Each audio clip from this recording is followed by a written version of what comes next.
Gratitude suprême à l'univers, gratitude suprême à tous mes ancêtres et à tous mes abonnés, à toutes les énergies cosmiques qui nous entourent. Et je suis belle ravie de me retrouver avec vous aujourd'hui pour que encore nous partageons des expériences pour pouvoir éveiller notre jeunesse, moi y concerné, parce que nous avons tous besoin d'informations pour pouvoir fonctionner dans ce monde du 21e siècle. Aujourd'hui, je viens avec un mot séduisant que l'Occident a utilisé depuis des millénaires, qui a maintenu notre chère Afrique dans la pauvreté et qui a maintenu nos différents manteaux dans la médiocrité, que je viens vraiment aujourd'hui parler et insister là-dessus pour que chaque citoyen prenne conscience de ce mot qui est destructible. L'émergence. Vous avez vu dans plusieurs livres ou bien raconté par l'histoire que l'émergence culturelle ou l'émergence de telle Afrique, personne, je dirais, autres personnes vont me dire que ça dépend de quel contexte, mais je vous assure que ça ne dépend d'aucun contexte si vous connaissez la définition véridique de ce mot. Ça signifie tout simplement noyade. Et si on appelle votre pays un pays émergent, c'est-à-dire qu'un pays noyé, est-ce que vous pouvez accepter cela? C'est la plus grande des insultes, le plus gros des hontes, vraiment, qu'on puisse dire à tout un continent. Que l'Afrique est un continent émergent et que votre pays est émergé. Comment peut-on accepter cette insulte? Donc, le but de cette vidéo, c'est venu vous dire que l'Afrique n'a besoin d'aucun financement. Il faut qu'à un moment donné, nos États africains réfléchissent et prennent des décisions fermes. Il faut qu'ils acceptent maintenant fixer le prix de chaque chose que chaque pays produit, que chaque pays africain conçoit. Je ne peux pas comprendre que c'est moi je produis la banane et quelqu'un d'autre vient fixer le prix de ma banane. Je suis censé retrouver ceux qui produisent de la banane également comme moi, et c'est nous qui devons discuter de nos valeurs corporelles et de nos valeurs de plantes, de nos valeurs vraiment de l'investissement que nous faisons sur nos plantes pour pouvoir trouver un prix.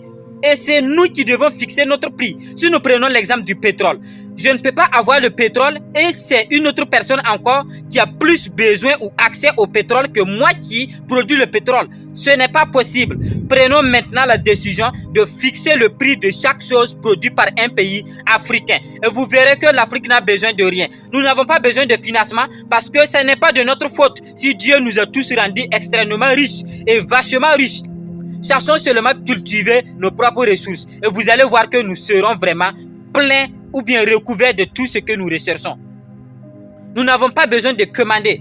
Nous n'avons pas besoin vraiment d'aller pour pouvoir nous faire insulter le lendemain. Et nos chers Africains, nos États africains, certains, je dis bien certains, sont en train de comprendre et sont en train de mener le combat.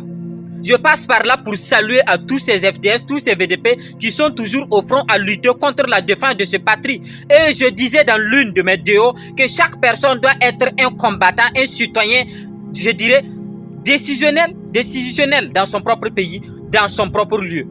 Cette vidéo, c'est recommandé à chacun qui est riche. Si l'Afrique est riche, c'est vous qui êtes riche. Et si nous sommes de noirs foncés, nous sommes kamites. Si nous sommes de noirs un peu clairs, nous sommes sémis.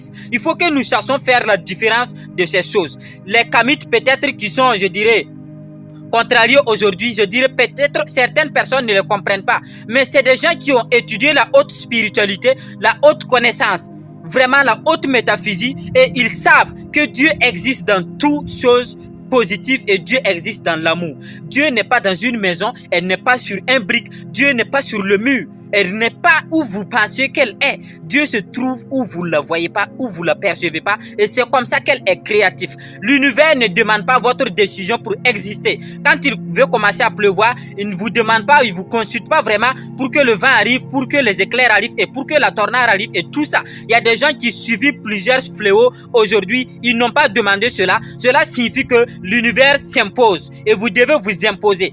Vous êtes cet élément de l'univers est plus important qu'elle-même, mais vous la possédez en vous, alors imposez-vous comme l'univers s'impose. Comme la pluie s'impose, elle ne vous demande pas pour pleuvoir, mais elle se fait. Vous devez vous faire. Et pour cela, il faut que nous soyons libres spirituellement, c'est-à-dire que nous devons prendre soin de notre esprit. Nos grands-parents envoyaient le Noun des années passées, qui est le Moun aujourd'hui, ils la voyaient comme le corps et en même temps l'esprit. Parce que avant, l'eau était le dépôt spirituel. L'eau était la plus grande. L'eau que vous voyez physiquement est la haute spiritualité. Et l'eau représentait l'esprit pour nos grands-parents. Et quand ils voyaient ces choses, ils pouvaient faire des déclarations, je dirais certaines déclarations sur cette eau qui va pouvoir envoyer autre chose. Si vous étudiez bien, il y a dans certaines histoires animistes, je dis bien africains, où on pouvait envoyer du mille à travers l'éclair ou bien le cri de la foudre, de la pluie que nous avons. Donc, si c'est Dieu qui a créé l'univers et que c'est Dieu qui a réellement créé cette pluie, comment appelons-nous vraiment des gens qui sont capables d'envoyer ou vraiment faire voyager quelque chose à travers la décision de cette chose? Parce que nous ne pouvons pas comprendre que la pluie accepte prendre du mille sur une personne et l'envoyer sur une autre personne. Cette science existait dans notre terre africaine. Nos grands-parents possédaient ce pouvoir et c'est la raison pour laquelle nous étions incombattibles, nous étions indestructibles, nous étions vraiment ignorants de toutes choses négatives. Nous étions vraiment en cohésion avec la nature. On nous a volé ça. Et il faut que nous retournions à cette science, à cette source, pour pouvoir vraiment avoir les pouvoirs nécessaires et rebondir, pour pouvoir laisser cet héritage à nos petits-enfants qui viennent. Je disais que le combat que nous menons aujourd'hui ne doit pas être une fatigue pour nous. Au contraire, elle devait être une victoire déjà dans notre pleine conscience pour que nous nous réjouissions de cela et nous devons savoir qu'elle ne sera pas inutile. Un homme qui meurt sans laisser des idées est un homme qui est mort pour de bon. Aujourd'hui, si on parle de Thomas Sankara, de Kadhafi, de Cheikh Anta Diop, de Nyonsere, Kalala Omotunde, de tous ces grands auteurs qui ont lutté pour l'éveil conscience africaine, c'est des gens qui ont laissé un héritage et vous devez faire partie de ces personnes en vraiment reflétant ce pouvoir intérieur qui dort en vous. Chaque personne doit animer son propre potentiel intrinsèque. Prenez votre jour de naissance, votre date de naissance, vos moments de réjouissance et vous verrez que vous êtes une personne exceptionnelle même si vous avez les mêmes choses que l'autre. Donc, nous avons eu plusieurs organes qui nous ont été attribués par notre Créateur pour pouvoir observer ce monde.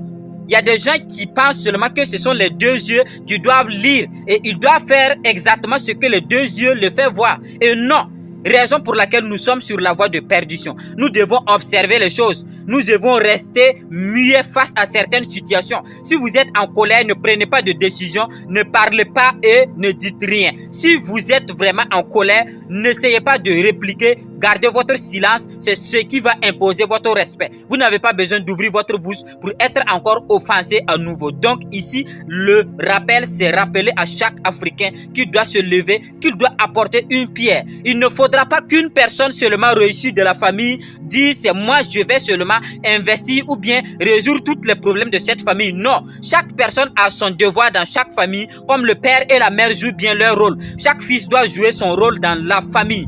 Peu importe votre niveau social, vous avez quelque chose à apporter dans cette famille. Et la même chose pour votre vie sociale, dans votre état, dans votre gouvernement. Et c'est comme ça que l'on prend soin de la nature. Parce que si nous pensons que nous vivons uniquement pour nos familles et que nous ne pensons pas à notre vie sociale, ni à nos amis, à nos entourages, à tout ce que nous pouvons voir perceptuellement et je dirais extérieurement, nous serons sur la voie de perdition. C'est ce qui amène vraiment le manque d'amour et c'est ce qui amène, je dirais, le manque de cohérence entre nous Africains aujourd'hui. Les États africains doivent se mettre ensemble. Nous devons juger les prix que nous voulons. Si on a assassiné Kadhafi, c'est parce qu'il voulait adopter une monnaie unique. Et cette monnaie, c'était pour toute l'Afrique. Ça n'allait pas s'intéresser seulement à sa famille ou à sa grand-mère. Ça allait être pour toute l'Afrique. Et nous avons maintenant compris la raison pour laquelle on l'a assassiné. Nyonsere Kalala Omotunde, qui est un grand auteur pour l'éveil conscience africaine, que je rends hommage à travers cette vidéo, est une personne très richiste. Et il a également été empoisonné grâce à toutes ces vérités qu'il déclarait ou bien qu'il vraiment disait pour l'éveil de notre chère Afrique. Et vous devez vous réveiller maintenant pour savoir que ce incréé que nous cherchons tous, la personne que nous pensons être au-dessus de toutes les créations est nous-mêmes et qu'elle est en nous et elle est l'esprit. Voilà, raison pour laquelle si la religion catholique vous dit que vous devez avoir le Saint-Esprit pour comprendre certaines choses, ayez une autre compréhension de leur dit ou bien de leur phrase en disant que vous devez plus vous connaître, mieux vous connaître, connaître le monde et vous aurez le Saint-Esprit dont on parle, peut-être. Je dis bien peut-être. Essayez de rentrer dans cette phase, de plus vous connaître, de savoir d'où vous venez, qui vous êtes, Où êtes-vous? Où allez-vous? Qu'avez-vous à faire? Quel est votre but et votre mission? Quel est votre but et votre mission? C'est le plus grand des objectifs qu'un homme puisse avoir sur cette terre. Prenez une décision, prenez un objectif fixe, soyez clair et focus sur une seule chose. Notre